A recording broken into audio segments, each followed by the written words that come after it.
विद्यार्थी मित्रांनो, MSCIT या कोर्सचे सेशन नंबर 44चे नॉलेज चेक, सिम्युलेशन आणि गाईड ड्युटीवर सेल कसं सॉल्व्ह करायचं ते आपण बघणार आहोत. आता आपण नॉलेज चेक सुरुवात करणार आहोत. पहिला प्रश्न आहे, पॉवरपॉईंट स्लाइडवरील इमेज बदलण्यासाठी तुम्ही कोणत्या स्टेप्स घ्याल?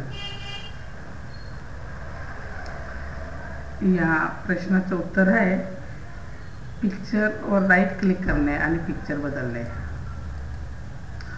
तुमच्या प्रेझेंटेशनला कुठल्या टॅबमधून थीम सिलेक्ट करून तुम्ही अप्लाय करू शकतात. या प्रश्नाचे उत्तर आहे डिझाईन टॅब. पुढचा प्रश्न, तुम्ही पॉवरपॉईंटमध्ये प्रेझेंटेशन व्ह्यू ग्रे स्केलमध्ये चेंज केला आहे. पुन्हा कलर व्ह्यूमध्ये तो बदलण्यासाठी तुम्ही कुठल्या पर्यायावर क्लिक करणार? Back to colour view. जेव्हा तुम्ही एखाद्या फाईल तुमच्या डिव्हाइसवर किंवा कॉम्प्युटरवरती सेव्ह करतात तेव्हा नंतर पुन्हा ती तुम्ही कशामधून ॲक्सेस करू शकता? जिथे तुम्ही सेव्ह केली होती त्याच लोकेशनमधून.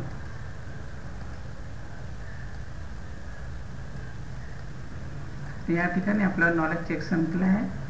आता आपण पुढचं सेशन सिम्युलेशन, या सेशनमध्ये पुढची ॲक्टिव्हिटी आहे आपली सिम्युलेशन करणे. आता सिम्युलेशन कसं सॉल्व्ह करायचं ते आपण बघणार आहोत.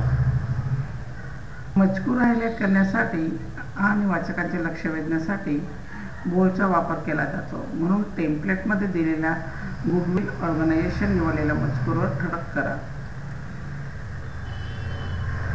गुडविल ऑर्गनायझेशन याला ऑलरेडी सिलेक्ट केलं आहे. होम टॅबमधून फॉन्ट ग्रुपमधून बोल्डवर क्लिक करायचे आहे, बीवर.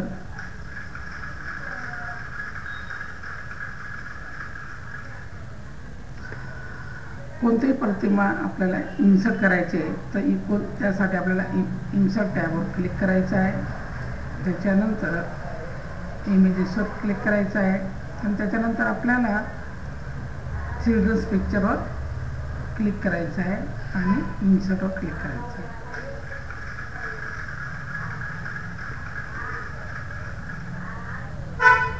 पुढचा प्रश्न आहे, जेव्हा तुम्ही नवीन प्रोजेक्ट सुरू करता किंवा एखाद्या विद्यमान प्रेझेंटेशनमध्ये बदल करता तेव्हा ते सेव्ह करणे महत्त्वाचे आहे. त्यासाठी आपल्याला हे प्रेझेंटेशन NGO डोनेशन प्रपोजल म्हणून सेव्ह करायचं आहे. तर या ठिकाणी सेव्ह करण्यासाठी आपल्याला फाईलवर जायचं आहे, सेव्ह ॲजवर जायचं आहे. त्याच्यानंतर डेस्कटॉपवर क्लिक करायचं आहे आणि फाईल नेम PPT नाव लिहिलं या ठिकाणी क्लिक करून सेव्ह बटनवर क्लिक करायचं आहे.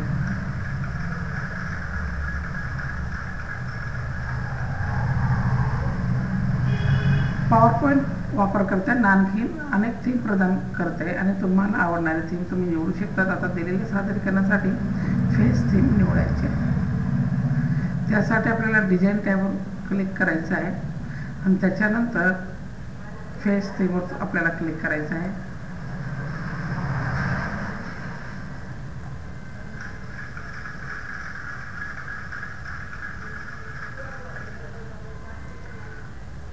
या ठिकाणी आपले सिम्युलेशन ही ॲक्टिव्हिटी झालेली आहे. आता पुढची ॲक्टिव्हिटी आपल्याला आहे गाईड ड्युटीवर सेल. दिलेल्या प्रेझेंटेशनमध्ये आपल्याला 75% of human body is water हे टेक्स्ट असलेला टेक्स्ट बॉक्स सिलेक्ट करायचा आहे आणि त्या टेक्स्टचा कलर रेड करायचा आहे. त्यासाठी सर्वप्रथम आपल्याला दिलेल्या प्रेझेंटेशनमध्ये या टेक्स्टला सिलेक्ट करायचं आहे. टेक्स्ट सिलेक्ट केल्यानंतर होम टॅबमधून फॉन्ट ग्रुपमधून त्या फॉन्ट कलरवर क्लिक केल्यानंतर रेड कलरवर क्लिक करायचं आहे आणि उत्तर सबमिट करायचं आहे. दिलेल्या प्रेझेंटेशनमध्ये आपल्याला एक ब्लँक स्लाइड इन्सर्ट करायचं आहे.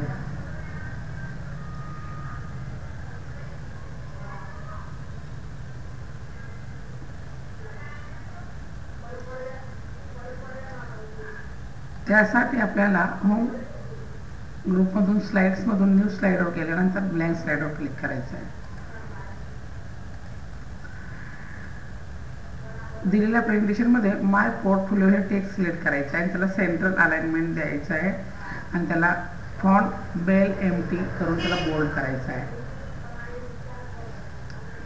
आता आपल्याला सगळ्यात अगोदर काय करावं लागेल, या प्रेझेंटेशनमधून पहिल्या स्लाईडमधून माय पोर्टफोलिओ टेक्स्टला सिलेक्ट करायचं आहे. केल्यानंतर सर्वप्रथम तुम्हाला त्या टेक्स्टला अलाइन सेंटर, आता सेंटरवर क्लिक करायचं आहे. मी लेफ्टला क्लिक करतो आणि परत सेंटरला क्लिक करतो. त्याच्यानंतर इथून फॉन्ट चेंज करायचा आहे. फॉन्टला नाव, आता तुम्हाला समोर फॉन्टला नाव दिसत नाही आहे, त्यासाठी आपण ह्या ठिकाणी इथे ती स्पेलिंग टाईप करा, BLL. बघा खाली लगेच तुम्हाला ते नाव आलं, बेल एम्प्टी.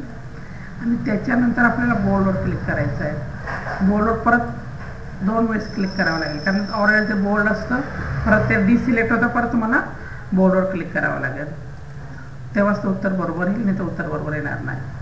आणि स्लाईड नंबर 3 मध्ये आपल्याला एक पॅरेग्राफ सिलेक्ट करायचा आहे. आणि पॅरेग्राफची सुरुवात होते आय हॅव पासून तर शेवट होतं इयर्सपर्यंत. त्याची फॉन्ट साईज 20 करायची आहे. सर्वप्रथम स्लाईड नंबर 3 वर क्लिक करावं लागेल. त्यानंतर आपल्याला दिलेल्या पॅरेग्राफला सिलेक्ट करायचं आहे. त्याच्यानंतर त्याला पहिले अगोदर इथे फॉन्ट साईज द्यायची. फॉन्ट साईज दिल्यानंतर एरियल नॅरो हा फॉन्ट द्यायचा आहे. फॉन्ट ग्रुपमधून एरियल नॅरो. आता या ठिकाणी एरियल नॅरो तुम्हाला टाईप करावं लागेल. हे बघा एरियल नॅरो लगेच या ठिकाणी आपल्याला समोर स्क्रीनवर दिसेल. त्याच्यावर क्लिक केलं, उत्तर सबमिट करा. पुढचा प्रश्न दिलेला आहे. या प्रेझेंटेशनमध्ये बेनिफिट ऑफ ड्रिंकिंग वॉटर हे टेक्स्ट दिलेले आहे, त्याला आपल्याला सिलेक्ट करायचं आहे. बेनिफिट ऑफ ड्रिंकिंग वॉटरला सिलेक्ट करणार आणि पॅरेग्राफ ग्रुपमधून त्याला राईट अलाइनमेंट द्यायचं आहे, उत्तर सबमिट करायचं आहे. या ठिकाणी आपल्याला गाईड डू इट युअरसेल्फ संपलेला आहे. आता पुढची ॲक्टिव्हिटी आपली आहे सेशन एंड टेस्ट, ते करूयात आपण. आता सेशन कम्प्लिशन टेस्ट करणार. लिहायसाठी सर्वात सामान्य स्टँडर्ड काय आहे?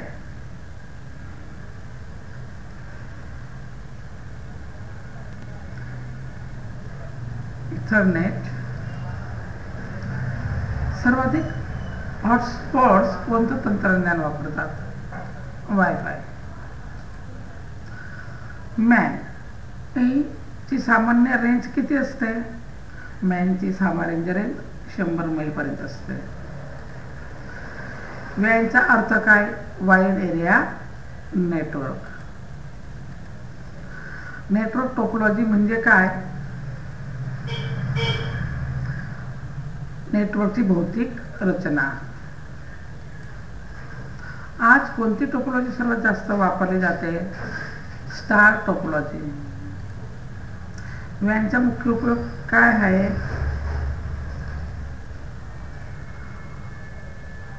जागतिक इंटरनेट प्रवेश प्रदान करणे.